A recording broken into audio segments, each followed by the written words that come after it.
শুভ সন্ধ্যা বন্ধুরা, চায়ের সাথে আজকে ভিডিওটা শুরু করলাম। তোমরা সবাই কেমন আছো? আশা করি ভালো আছো। আজকে সন্ধ্যার পর থেকে আমি কী করি ওটাই তোমাদের সাথে টুকটাক শেয়ার করব। তো আমি সবজি টবজি কেটে রাখলাম চা করার পরে, কারণ কি আমার সকালবেলা তাড়াতাড়ি রান্না করতে হয়, 9টার মধ্যে রান্নাটা কমপ্লিট করতে হয়। এর জন্য সবজিটা কাটা থাকলে রান্নাটা তাড়াতাড়ি হয়ে যায় আর কি, এর জন্যে কাটাকাটি করে রাখি। দেখতে পাচ্ছ, তারপরে রুটিটা আমি বানাবো, তো আটাটা মেখে নিচ্ছি।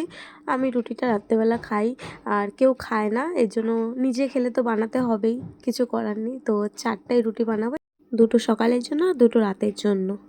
এক হাতে কাজ করা আর ভিডিও করা একটু কষ্ট হয়ে যায়, তাও শেয়ার করি তোমাদেরকে যতটুকু পারি আর কি। তো রুটিটা ভাজার পরে আমি সুন্দর করে গ্যাস ট্যাস মুছে রাখবো, কারণ কি সকালবেলা যখন দেখি রান্নাঘরটা পরিষ্কার তো ভালো লাগে আর কি।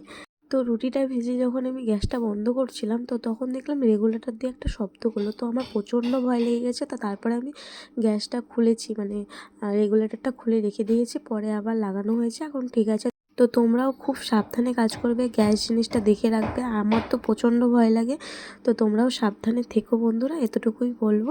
তো আজকের জন্য এতটুকুই। তো নেক্সট ভিডিওতে খুব তাড়াতাড়ি দেখা হচ্ছে। এখন টাটা, বাই বাই। সবাই খুব ভালো থেকো, সাবধানে থেকো, আর লাইক কমেন্ট শেয়ার করতে কিন্তু একদম ভুলো না। তো টাটা।